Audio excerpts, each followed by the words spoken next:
Hi folks, I'm Gamberstag and today we're going to be talking about oxygen, or the lack thereof in Oxygen Not Included. In this video we're going to cover the 6 most common gases in the game and then the 6 different machines the game gives you in the oxygen panel to manage them. If you find this video helpful, don't forget to like and subscribe for more. Alright, let's get to it. Firstly, we have the 6 most common gases you will encounter. Let me just speed this up a bit. When all 6 gases have settled in the same space, this shows their relative densities and where they will sit in your base. From top to bottom we have hydrogen, polluted oxygen, oxygen, natural gas, chlorine and carbon dioxide. First up is hydrogen, the lightest of the 6. Useful for power production and temperature control, this gas tends to be produced by geysers and a byproduct of some machines, and it's not breathable by your dupes. Second is polluted oxygen.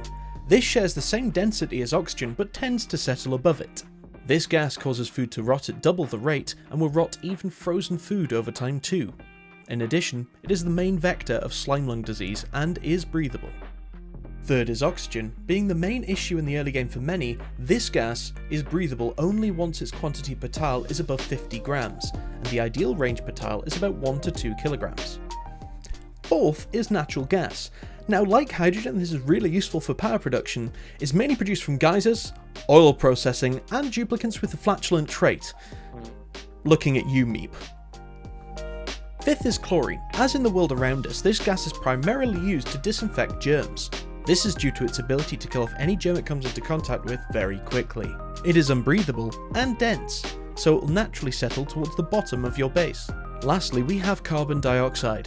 As with chlorine, this gas is dense as well, and antibacterial, making it a great candidate for storing food in.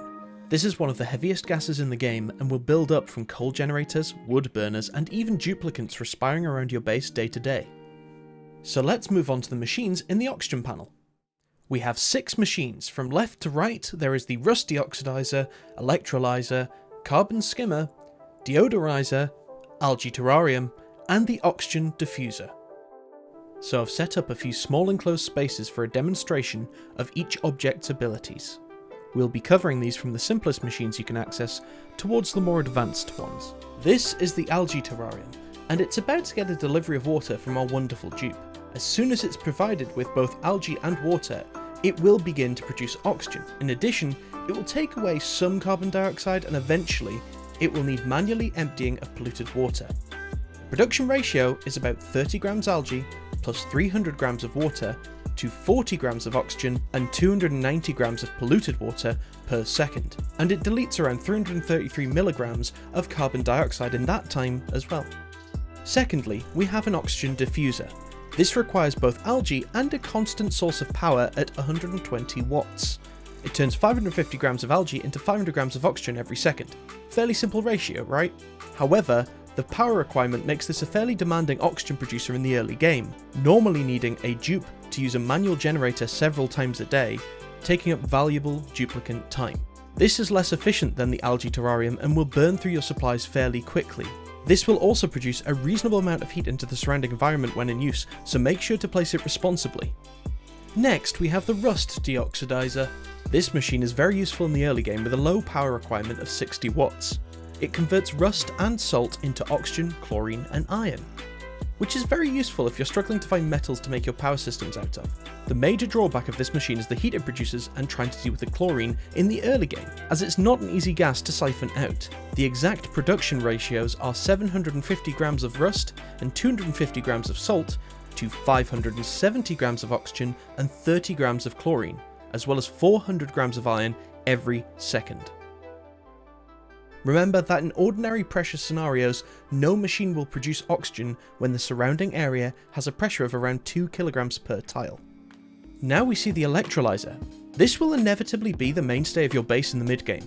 It takes about 1 kilogram of water, 240 watts of power, and will produce 888 grams of oxygen and 112 grams of hydrogen per second at about 70 degrees. This is a great oxygen solution, and this is mainly because of its reliance on fresh water, and thanks to cool steam vents, slush geysers, and recycled water from the washrooms, this is fairly sustainable in the long term. As you can see, the hydrogen from this process can be separated out thanks to it always rising above the oxygen, and there are many clever designs that use this to their advantage. Here's some examples of those machines here, here, here, and here.